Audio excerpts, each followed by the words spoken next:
Were you aware if anybody tried to keep up with any of the Jewish traditions while they were in Auschwitz? Some rabbis, well, over there came rabbis too, and they said, don't eat this, and don't eat this, what is not kosher. We don't care. I don't care what I get. You cannot fill up your stomach or something. If you find a potato or not cooked the potato or peeling potato and you find peeled potatoes, you was eating the potatoes, dirty or not dirty, you eat it.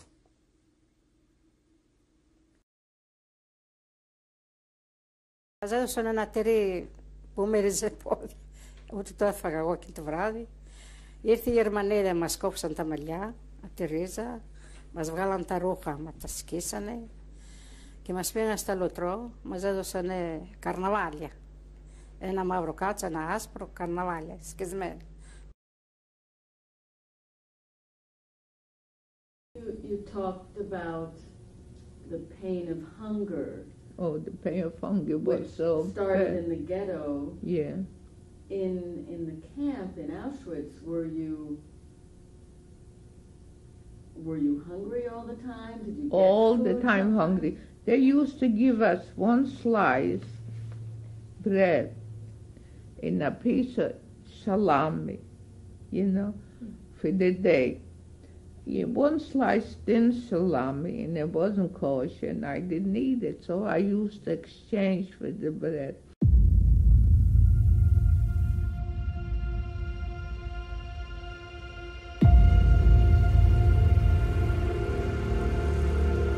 Then we tried, there were a whole group of us, we formed Bnei Akiva, so we went to Austria, wanted to go to Israel, so we group till we got through all the borders, through all the things. Don't ask.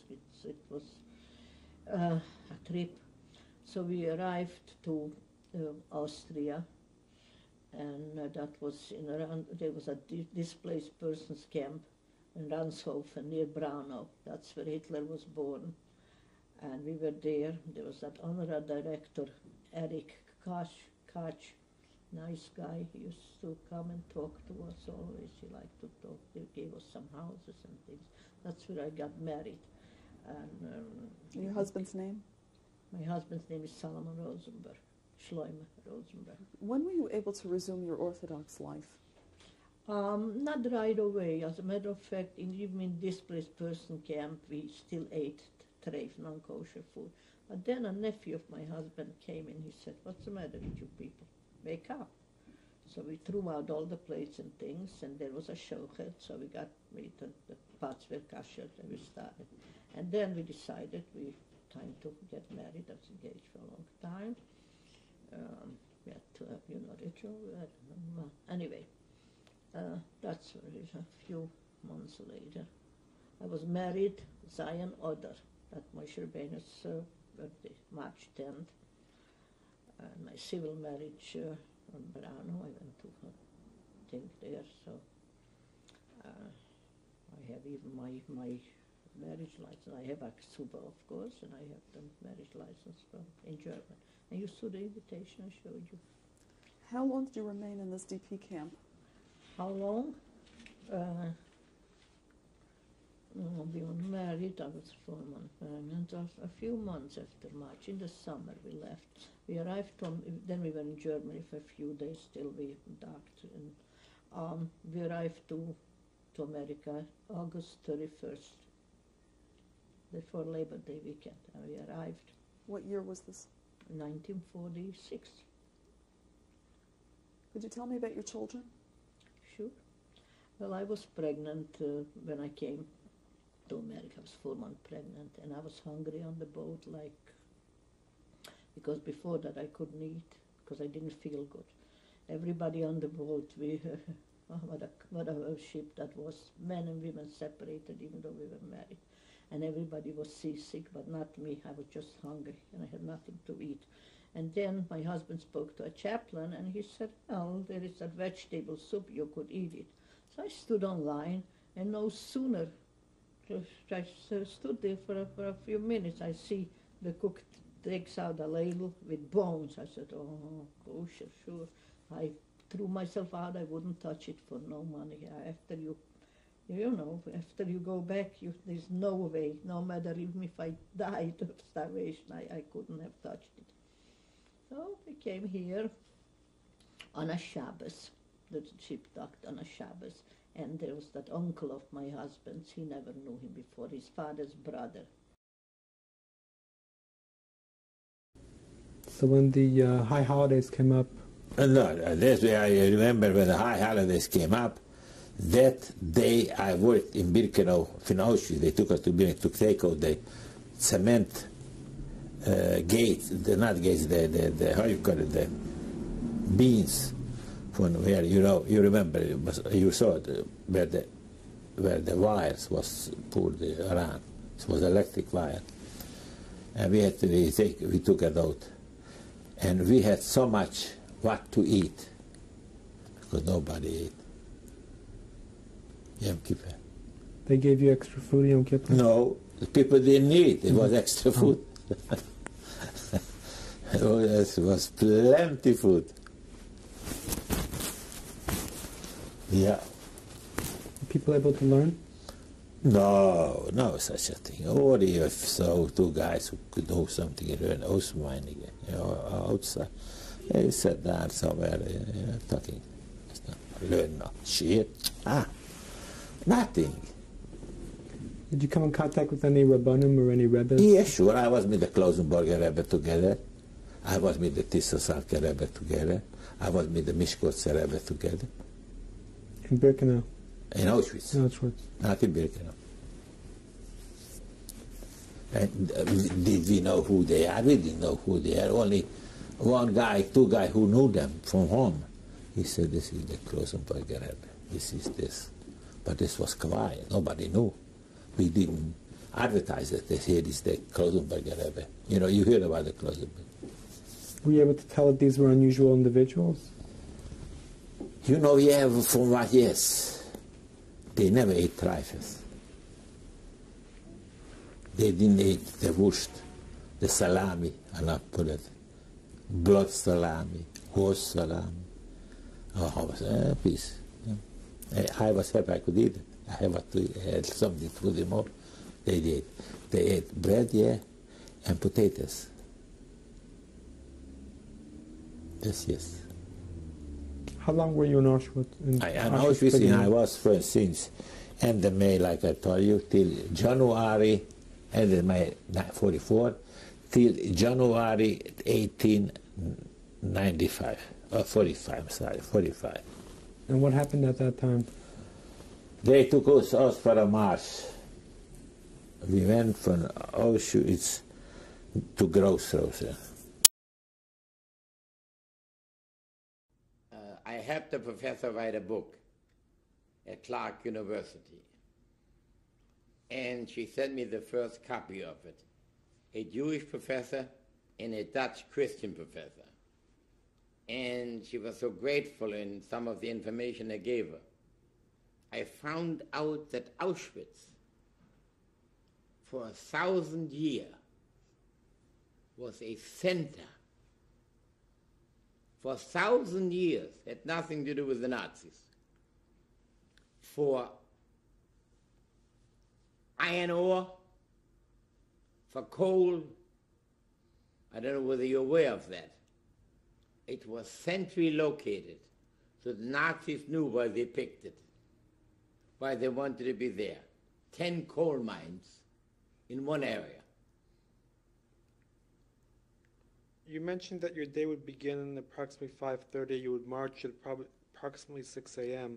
How long would you work until on a given day while you were assigned to this work?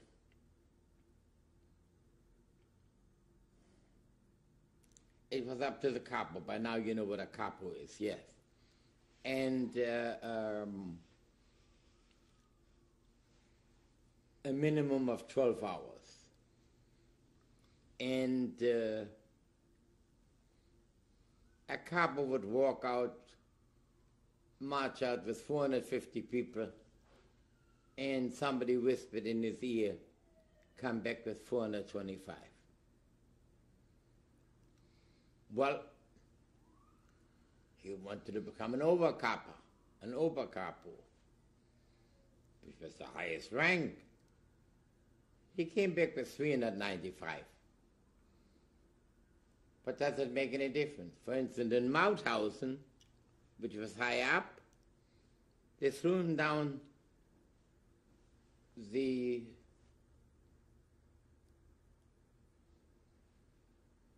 mountains, and it became an honor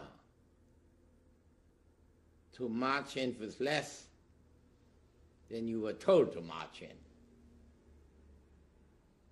That could have made you an Unterkapo.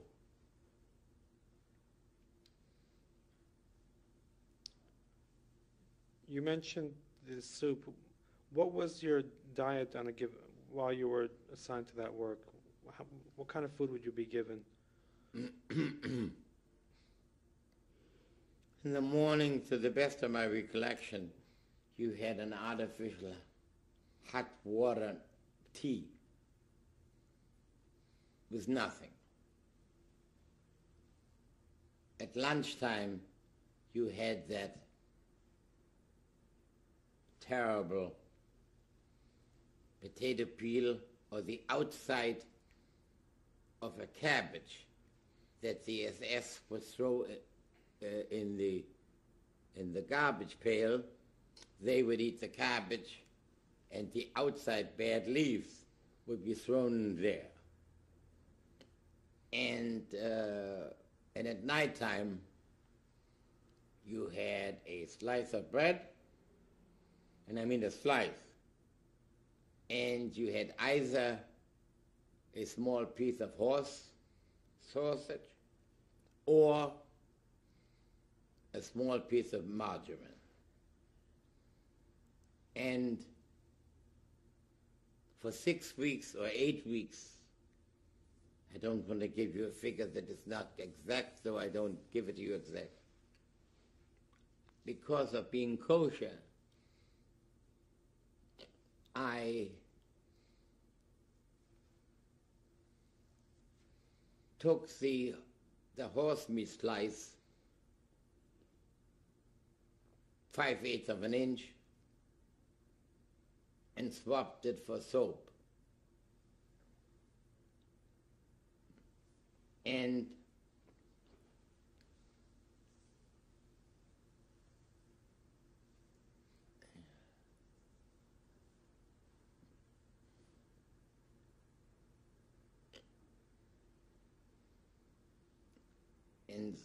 fellow prisoners that cared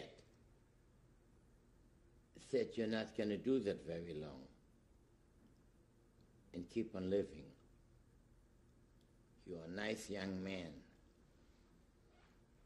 If you're not going to start eating that little bit that's given to you to the last drop, even if the cold soup stinks like hell, you have to eat it. We don't want to hear about kosher. There's nothing kosher here. You just eat it. There are already 2 guys waiting for the few drops that you leave over.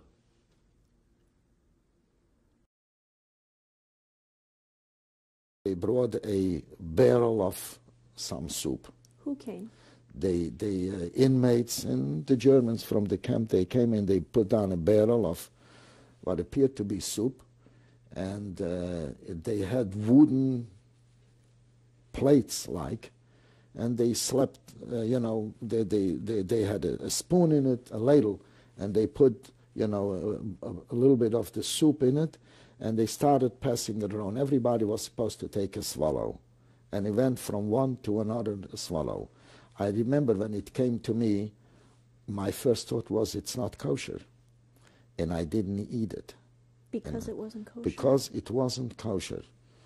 And it was an interesting thing after that I recalled. When I was in the labor camp by the Hungarian army, I remembered getting a letter from my father and telling me, he says, I know you are in labor camp, and he says, I know you are accustomed to eat kosher and only kosher. Remember, like they say in English, all bets are off. You are not obligated to any religious restrictions, none whatsoever. Eat anything that you can, whatever comes to yourself. Just remember that the most important thing is to save your life. And after they passed around the soup, it dawned on me, but I had really no appetite for that.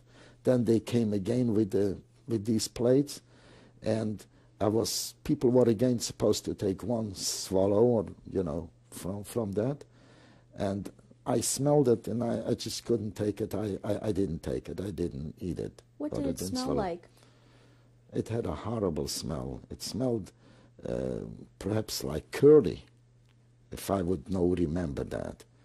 It had a very, very horrible smell, and it looked very bad. I have no idea what it was in it, even to that day. It didn't even look like soup. It was a grayish sort of thing that had all kinds of in it, which could have been mushroom, it could have been something else, it could have had other vegetables, but as I say, I didn't taste it. But I wanted to already. I just couldn't take it to my lips. Did you get any bread? No bread. This was the only thing that we got. And then I remember we were permitted during the day to go out a little bit on our own. And I remember running into another inmate that wore civilian clothes, strangely enough, and he was an Italian Jew. And he asked me when I had arrived and where I came from. In what language were you speaking? Yiddish. He told me that he was from Italy. I think he spoke Yiddish, right? I couldn't speak Italian, so it had to be Yiddish. And he told me, he asked me where we came from. I told him we came from Hungary, and I said we had arrived the day before yesterday or whenever it was. He says, look, anything that you see around here, it's all bad. He says they are really killing people here. And he also told me that they are taking people. He says, you see these chimneys far away, they are burning people there. He repeated this to me. Yes, I've seen the chimneys. Yes, I saw the chimneys. When he said this to you, yeah, did you believe him? If I think about it back, I believed him. Somehow this man, this boy, had gained my confidence. I still always related him, although I never saw him after that. It was a conversation that lasted maybe a minute and a half. But he was so sincere to me. He was not like the other inmate that was hitting us and saying bad things. This person just came over me, and I saw after me he went to somebody else. And so probably told the others also the same thing. He says, you see, nobody gets out alive, but you have a chance, he said, to get out alive. I will not, but you will. He said, because you just arrived, they're going to come and they're going to ask people to go to work for labor. No matter what they ask for, he says, you volunteer. They will ask for all kinds of tradesmen and whatnot. He says, volunteer. And just as long as you volunteer and you get out of here. And he told me that the name of this place is Auschwitz.